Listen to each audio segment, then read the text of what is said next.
¿Alguna vez se han preguntado qué hay detrás de las grandes crisis económicas que sacuden al mundo? Esas que afectan nuestros bolsillos, nuestros trabajos y nuestro futuro. Hoy vamos a desentrañar la historia de una institución clave, pero a menudo polémica, el Fondo Monetario Internacional o FMI. Veremos cómo el FMI nació para estabilizar la economía global, pero terminó envuelto en debates sobre su credibilidad, el doble rasero en sus políticas y la búsqueda de soluciones regionales frente a sus fallos.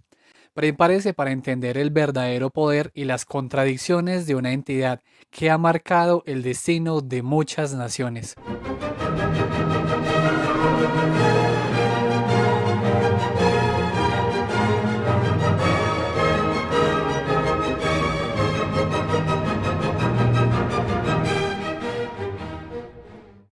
El Fondo Monetario Internacional o FMI nació en el 44 de la necesidad urgente de estabilizar la economía global.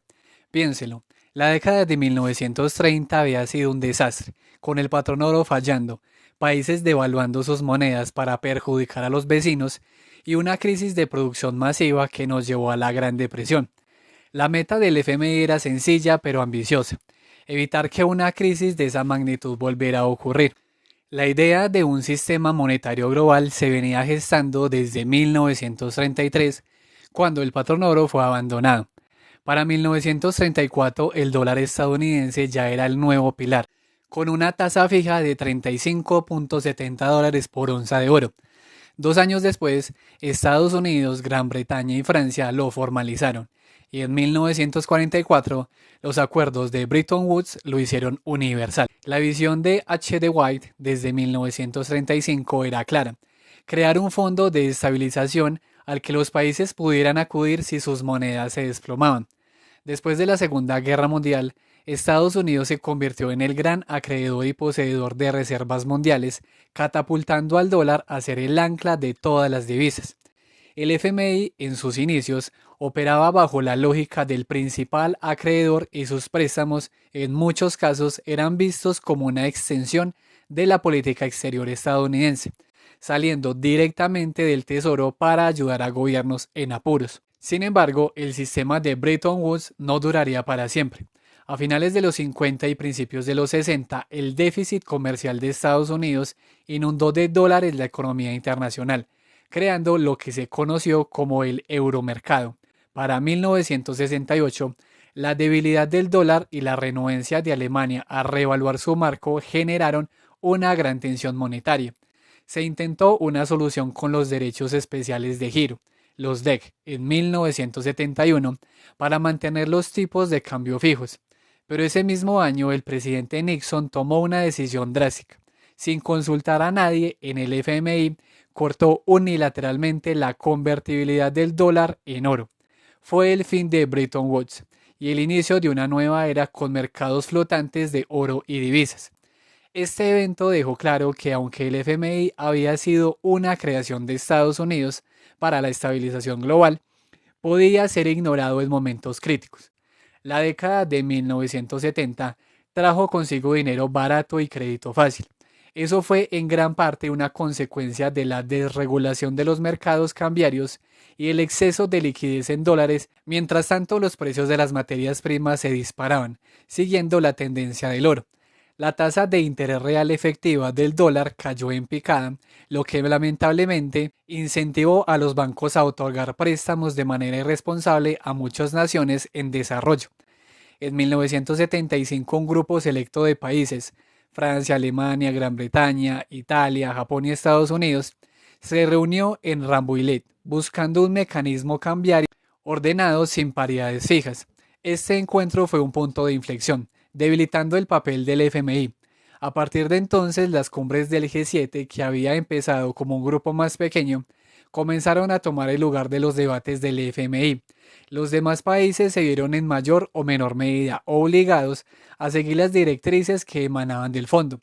Para mediados de los 70, cuando algunas naciones como Zaire, Jamaica, Egipto o Perú empezaron a mostrar dificultades para pagar sus deudas, el G7 le dio al FMI un nuevo y crucial rol: el de policía de los bancos y asesor de los países deudores en las negociaciones.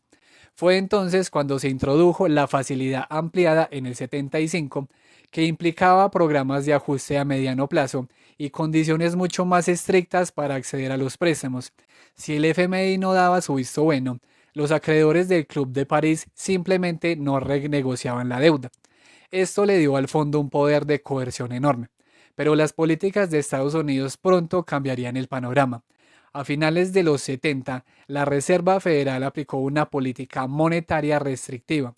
Luego, con la llegada de Reagan en el 81, se sumó una política fiscal expansiva, conocida como Reaganomics, pero combinada con un freno a la oferta monetaria. El resultado fue brutal. Las tasas de interés reales se dispararon de 1,76% a 8,57% en el 80, y los precios de las materias primas se desplomaron. La deuda de los países en desarrollo se volvió impagable. En este contexto, el FMI parecía más preocupado por la estabilidad del sistema bancario estadounidense que por la de las economías en desarrollo, actuando, según Oscar Ugarteche, como un instrumento más de política exterior del Tesoro de Estados Unidos. Tras el colapso del sistema de tipos de cambio fijos de Bretton Woods, el FMI tuvo que reinventarse. Se adaptó a un sistema más flexible y asumió un nuevo papel, el de vigilante, encargado de supervisar que los países aplicaran las políticas que recomendaba. En el 76 se definieron nuevas funciones y en el 79 se implementaron las IMF Policy Guidelines, que introdujeron ideas económicas contemporáneas, la llamada síntesis clásica o incluso ideas más libertarias de la sociedad de Monte Pelerín directamente en los bancos centrales y gobiernos de los países deudores. La década de los 80 fue dura. Los gobiernos deudores fueron fuertemente coaccionados por el FMI y el Club de París para pagar sus deudas y cumplir con una serie de condicionamientos. A menudo, esto fue en detrimento de su propia estabilidad económica, social y política. Las consecuencias: altas inflaciones, una reducción drástica del crecimiento del PIB per cápita, salarios que cayeron en picada, un aumento de la inestabilidad política y un empeoramiento brutal de la distribución del ingreso, especialmente en América Latina y África. La caída del bloque soviético, el ascenso de China y la adopción global de políticas orientadas al mercado, ya fuera por elección o por necesidad, marcaron el inicio de la globalización. El FMI se convirtió en una herramienta clave del G7 para promover mercados abiertos.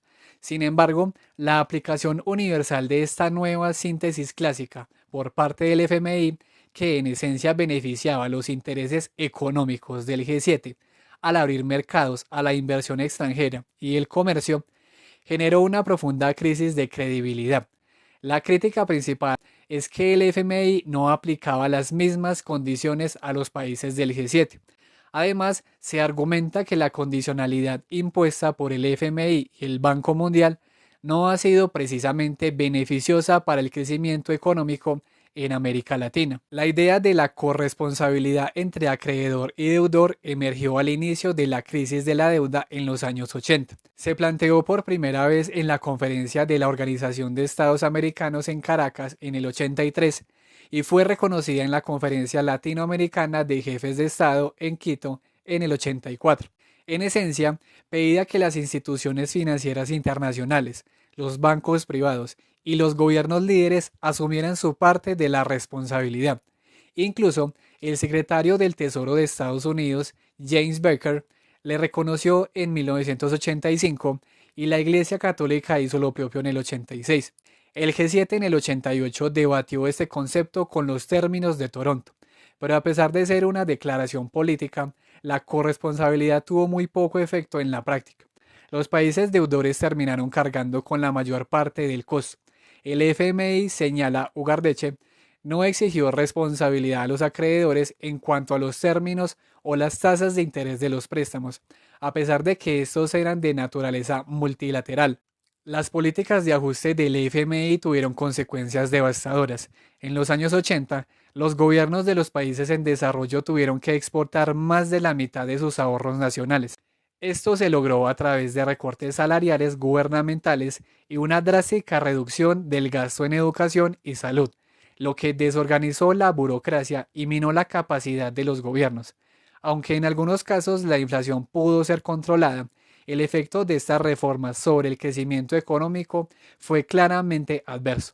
La distribución del ingreso empeoró, la pobreza aumentó y la migración se disparó. La aplicación de estas políticas de ajuste llevó a que muchas economías entraran en moratoria de pagos a partir del 82.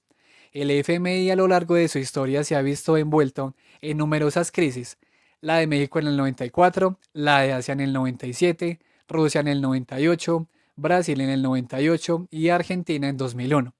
Y según Ugarteche, la falta de políticas de ajuste en Estados Unidos mismo contribuyó de manera significativa a la crisis financiera global de 2008. Argentina y el FMI. A principios del siglo XXI, el Fondo Monetario Internacional se enfrentaba a una creciente crisis de credibilidad. Los primeros problemas habían surgido en Tailandia y un intenso debate entre economistas como Stiglitz y Summers ya había puesto en evidencia cómo el FMI, lejos de ser un ente neutral, era percibido como una herramienta de la política exterior del Tesoro de Estados Unidos. Pero fue la crisis argentina de finales de 2001 la que, según Oscar Ugarteche, profundizó aún más esta brecha. Argentina desde 1990 había adoptado un plan de convertibilidad, atando su moneda al dólar estadounidense a un tipo de cambio fijo para frenar la inflación. Este sistema funcionó razonablemente bien hasta 1997.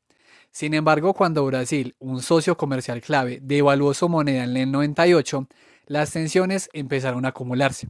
A pesar de las señales de alarma, el gobierno argentino, con el apoyo explícito del FMI, decidió mantener la paridad de un peso por un dólar y restringir la oferta monetaria. Esta decisión con el tiempo generó una severa escasez de liquidez, disparó la deuda externa y volvió la situación incontrolable.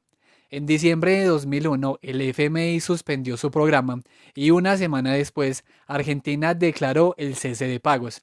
La lección de México en el 94 sobre la superioridad de los tipos de cambio flotantes ante desequilibrios repentinos parece que no fue aprendida por el fondo. Lo más preocupante fue la reacción del FMI tras la crisis. Su director de investigaciones, Michael Musa, se apresuró a eximir al fondo de cualquier responsabilidad, alegando que solo era un asesor externo. Un informe supuestamente independiente de una funcionaria del FMI, Mateo Silago, también sostuvo que Argentina era la única responsable de sus decisiones políticas. Esto a pesar de que el FMI había participado en programas en Argentina desde el 91 y que los problemas eran bien evidentes desde el 99. El informe convenientemente omitió la coerción y la asimetría de poder que caracterizan la relación entre el FMI y los países deudores. La negativa del FMI a asumir cualquier responsabilidad minó gravemente su credibilidad y legitimidad, consolidando su imagen de ente político internacional irresponsable. Lo irónico es que Argentina, sin el asesoramiento del FMI, logró una recuperación económica notable, renegoció su deuda externa y en un acto de independencia política devolvió los préstamos al FMI para prescindir de sus servicios. Esto dejó en claro que el FMI no era ni garante de políticas económicas sólidas ni prestamista de última instancia, y que fundamentalmente no se hacía responsable de los resultados de sus propias políticas. Oscar Ugarteche es contundente. El FMI aplica un doble rasero en su trato a las economías. Constantemente ignora las recomendaciones que da a otros países cuando el afectado es Estados Unidos. Aunque el Tesoro de Estados Unidos a menudo desoye sus propias sugerencias, el fondo tiende a culpar a otras naciones por los problemas económicos en lugar de exigir responsabilidades a Estados Unidos por sus propios déficits. Incluso en su visita en 2006, el FMI, en su informe bajo el artículo 4, reconoció la facilidad con la que Estados Unidos había financiado su enorme déficit en cuenta corriente. Pero el tono de sus recomendaciones fue lánguido y evasivo, evitando mencionar que en realidad economías más pobres estaban financiando el consumo y las guerras de la economía más grande del mundo. Además, el FMI, a pesar de ser una institución multilateral, aplaude el liderazgo de Estados Unidos en la liberalización del comercio global y sus constantes iniciativas. Sin embargo, en la práctica esto a menudo se traduce en el apoyo de acuerdos bilaterales como los tratados de libre comercio con Estados Unidos, lo que contradice el espíritu multilateral de rondas como la de Doha. Las sugerencias del FMI para la política fiscal de Estados Unidos son reveladoras.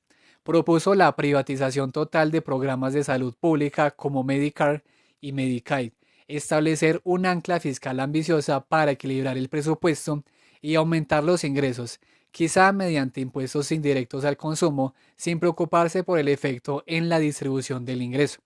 Curiosamente, el FMI no abordó directamente la responsabilidad de la reducción de tasas de interés de Estados Unidos en la crisis de hipotecas subprime. Tampoco mencionó el sistema bancario ni las prácticas de alto riesgo de la banca de inversión estadounidense. Menos aún, le pidió cuentas a Estados Unidos por el incremento deliberado de los déficits fiscales y externos a través de la reducción de impuestos directos y el aumento del gasto militar. Esta moderada apreciación de un déficit fiscal del 6% del PIB en Estados Unidos, junto con recortes tributarios, no concuerda ni en tono ni en esencia con el tratamiento que el FMI da a otros países. Joseph Stiglitz llegó a decir que la credibilidad del FMI dependía de lo que pudiera hacer con Estados Unidos. No obstante, el FMI sigue operando como una herramienta de política exterior de Estados Unidos, ignorada por su propio gobierno y sin la autoridad para exigirle que cumpla sus propias reglas. El FMI fue concebido en un momento de hegemonía estadounidense, la llamada Pax Americana, tras la Segunda Guerra Mundial, pero con el fin de esa hegemonía en los años 70 y el colapso de Bretton Woods, el fondo, según Ugarteche, se desnaturalizó. De ser un garante de la estabilidad económica global, pasó a ser un simple asesor bancario, un claro indicio de su papel como brazo del Tesoro de Estados Unidos y del fin de su función multilateral fue su notable ausencia en la mayor crisis de Estados Unidos desde 1929, que se inició en octubre de 2007. El FMI no se pronunció, no fue consultado ni interactuó con la economía deficitaria para abordar las causas del problema, a diferencia de cómo suele actuar con otras naciones. La reunión de Rambouillet en 1975 ya había puesto de manifiesto una fragmentación multilateral. Un grupo selecto de países, el G7, coordinaba sus políticas fuera del marco del FMI, creando una clara división entre los 7 ricos y el resto del mundo. Esto transformó al FMI en un escenario de política norte-sur en lugar de un verdadero ente multilateral donde todas las partes acuerdan por mayoría. La asimetría de poder con la resistencia de actores como Estados Unidos y la Unión Europea a cooperar impide un juego equitativo. El FMI enfrenta una profunda crisis de credibilidad, incluso con la banca internacional. Su cartera de préstamos se redujo drásticamente entre 2000 y 2006 y sus ingresos cayeron un 80% entre el 2005 y el 9. Esto se debe en gran parte a que grandes deudores como Indonesia, Brasil y Argentina pagaron sus préstamos por adelantado como una señal de independencia política. Por primera vez en su historia el FMI no puede cubrir sus costos operativos solo con los ingresos por intereses de los préstamos. La institución ha perdido clientes gubernamentales y es criticada por no reflejar la creciente participación de los nuevos actores en la economía mundial. El FMI no asume responsabilidad por sus fracasos como autor intelectual de las reformas, trasladando la culpa a los gobiernos. El resultado es evidente. Las economías de América Latina, por ejemplo, dejaron de converger con las economías más ricas a principios de los 80 y la divergencia se acentuó con la aplicación de las reformas en los 90. Además, el FMI se ha convertido en un obstáculo para la ayuda externa destinada a cumplir las metas de desarrollo del milenio, advirtiendo sobre la capacidad de absorción y el peligro de la enfermedad holandesa. Después de años de incertidumbre sobre su futuro y el fracaso de sus reformas internas, el FMI se encuentra en una encrucijada con dos posibles caminos. Por un lado, un cambio radical. Por otro, una nueva conferencia, similar a Bretton Woods, apoyada por gobiernos europeos para redefinir su propósito y funcionamiento. A pesar de los cambios en el PIB global, las grandes potencias como Europa y Estados Unidos se resisten a discutir consideraciones políticas en torno a la gobernabilidad del FMI como la sobrerepresentación de su voto o el mecanismo de elección de directores ejecutivos. Incluso si se lograran cambios, el poder de veto de un solo país y el uso del PIB para asignar votos mantendrían la capacidad de decisión en manos de los países ricos. Desde los países en desarrollo, las críticas son claras. El ministro de Economía brasileño, Mantega, señaló la falta de preparación del FMI para las crisis en países desarrollados y la tibieza de sus palabras sobre la economía de Estados Unidos. Sugirió que la supervisión y regulación del mercado de derivados podría ser un nuevo papel crucial para el FMI. China, por su parte, propone que el FMI promueve la participación efectiva de los países en desarrollo en la definición de reglas económicas mundiales y fortalezca la vigilancia de las economías emisoras de las principales monedas de reserva, planteando un sistema de votación que refleje el nuevo peso de la economía mundial, lo que aumentaría significativamente su propia cuota. La postura de Estados Unidos es que el FMI debe centrarse en los fondos de riqueza soberanos, asegurando políticas abiertas para inversiones y guiándolos para invertir en mercados financieros internacionales, principalmente en bonos del Tesoro de Estados Unidos. También sugiere que el FMI trabaje más con los países más pobres y asegure la aplicación del marco de sostenibilidad de la deuda, además de temas como el lavado de dinero y el terrorismo. Esto, según Ugarteche, refleja un aislamiento del consenso internacional y una reorientación del FMI hacia los intereses de Estados Unidos. Desde el sur global, la sociedad civil propone la regionalización de la estabilización monetaria, sin condicionalidades, lo que desempoderaría y reduciría al FMI. La regionalización permitiría soluciones a la medida, abandonando la política de talla única del consenso de Washington. Ejemplos incluyen la integración financiera europea, la iniciativa de Chiang Mai en Asia con un Fondo Monetario Asiático y una unidad monetaria asiática, la Declaración de Quito en América del Sur con un Banco del Sur y una unidad monetaria sudamericana, y la Unión Monetaria del Golfo en Medio Oriente. Aunque Estados Unidos inicialmente se resistió a estas iniciativas, su postura se ha suavizado con el tiempo. Mientras tanto, jefes de gobierno de la Mancomunidad Británica y líderes europeos como Gordon Brown, Angela Merkel y Nicolas Sarkozy han convocado a una nueva conferencia de Bretton Woods para reformar las instituciones internacionales, argumentando que las del siglo XX ya no responden a los desafíos actuales. Se buscó legitimidad, participación equitativa, sensibilidad a las demandas de todos los miembros, flexibilidad, transparencia y rendición de cuentas. Reconocen que el FMI necesitaría una enorme cantidad de fondos para cubrir las necesidades existentes y sugieren una mayor participación de economías emergentes como China y países petroleros. Las reformas económicas de mercado implementadas durante décadas han arrojado resultados decepcionantes en términos de empleo, salarios y crecimiento del PIB per cápita en muchos países en desarrollo. Aunque han logrado controlar la inflación y mejorar la administración presupuestaria, la volatilidad financiera y el contagio aumentaron con la apertura de los mercados financieros. Aun cuando las exportaciones crecieron, esto no siempre se tradujo en una rápida recuperación económica. De hecho, en muchos casos las remesas de inmigrantes se han convertido en la principal fuente de ingresos para las balanzas de pagos, financiando déficits en cuenta corriente. Esto también es un reflejo de un grave problema de distribución del ingreso que impulsa la migración. El FMI parece priorizar la prosperidad de los países ricos, mientras que los más pobres cargan con el peso de los ajustes. Las políticas recomendadas, como la tributación indirecta y la flexibilidad laboral, han generado mayor desigualdad de ingresos y mayor inestabilidad social. Aunque el Banco Mundial afirma que la pobreza ha disminuido, Ugarteche sugiere que la pobreza crece donde sus políticas se aplican, como en América Latina, África del Sur y Europa del Este, mientras que se reduce donde no se aplican, como en China. La apertura de cuentas de capital no ha resultado en mayores tasas de inversión, sino en burbujas financieras y quiebras bancarias. Los flujos de capital hacia América Latina se volvieron erráticos y negativos a partir de 1999. A pesar de la privatización y liberalización bancaria, el costo del crédito ha aumentado en términos reales en países como México, y las tasas de rentabilidad para la banca extranjera son muy altas, sin un efecto significativo en el desarrollo nacional. Las privatizaciones de empresas públicas no siempre mejoraron la calidad de los servicios. En algunos casos, como en energía, telefonía o transporte aéreo, llevaron a un aumento de precios o quiebras.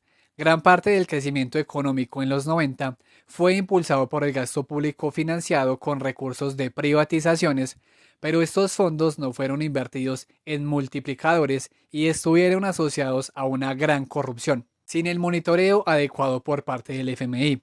La inestabilidad financiera global, evidente en múltiples crisis desde la mexicana del 94 hasta la estadounidense de 2007-2008, demuestra la obsolescencia de las instituciones internacionales y de la arquitectura financiera en su conjunto.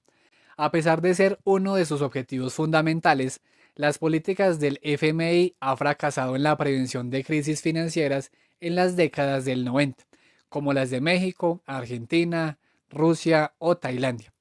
De hecho, en algunos casos incluso las aceleraron, como la crisis bancaria en Estados Unidos y Europa.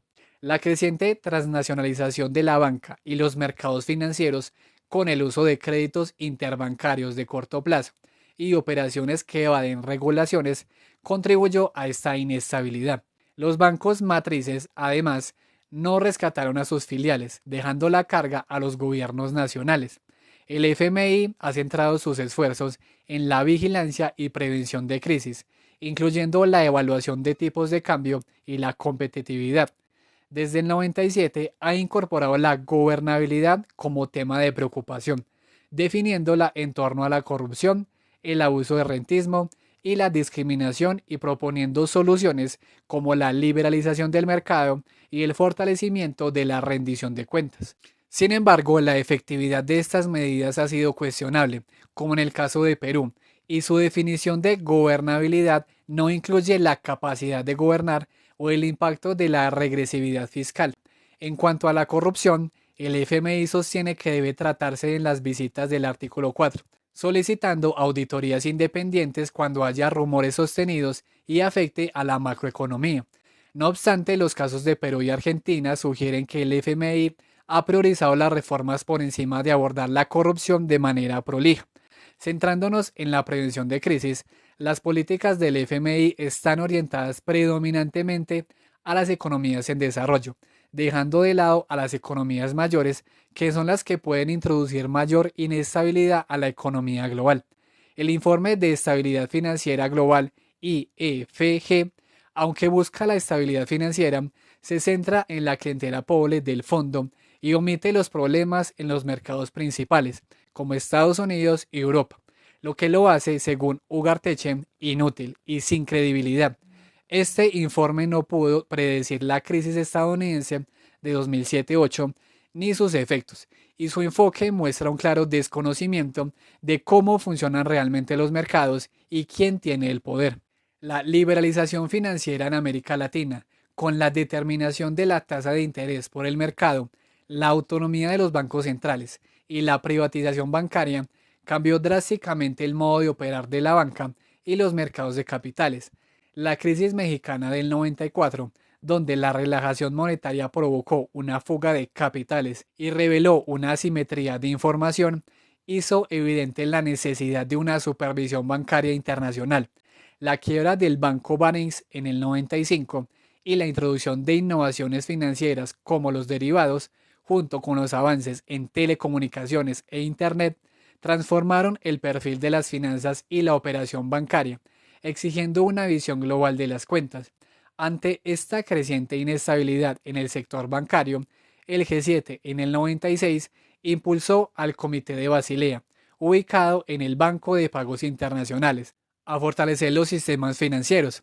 El comité amplió sus recomendaciones de supervisión más allá del G10, incluyendo a 16 países emergentes para trabajar en 25 principios básicos para una supervisión bancaria efectiva. El objetivo era contener el contagio de la inestabilidad y dar mayor estabilidad a los sistemas financieros nacionales. Estos principios eran aplicables a instituciones bancarias y no bancarias, reconociendo que la debilidad de cualquier sistema bancario puede amenazar la estabilidad financiera global. Aunque generaron resistencia, se lograron reformar las bases de operación bancarias y los sistemas de autosupervisión. Los principios de Basilea I y II, basados en la autorregulación bancaria, frenaron en cierta medida el contagio. Sin embargo, no pudieron impedir el retiro de créditos interbancarios ni las quiebras bancarias masivas, especialmente tras la crisis asiática del 97, la rusa, brasileña, turca y argentina, y la crisis subprime estadounidense en 2008. Se hizo evidente que las matrices bancarias no se responsabilizaban por sus sucursales en otras economías, dejando a los gobiernos nacionales a cargo de los rescates. La crisis de las hipotecas subprime reveló que el riesgo sistemático creció al no medirse ni supervisarse adecuadamente las operaciones con derivados. La evidencia de 2008, con rescates bancarios en economías desarrolladas, demuestra que la autorregulación bancaria no funciona en los mercados mayores, lo que sugiere la necesidad de una regulación pública internacional. Durante la crisis asiática del 97, el FMI recomendó las medidas usuales de ajuste fiscal y monetario, que indujeron una depresión económica y un colapso bancario. Malasia, sin embargo, desoyó al FMI, cerró sus flujos de capitales de corto plazo y le fue mejor que a otros países sin una caída significativa de su PIB. Esta experiencia llevó a Japón a proponer la creación de un Fondo Monetario Asiático, el FMA, en el 98. Estados Unidos inicialmente se resistió, temiendo perder influencia.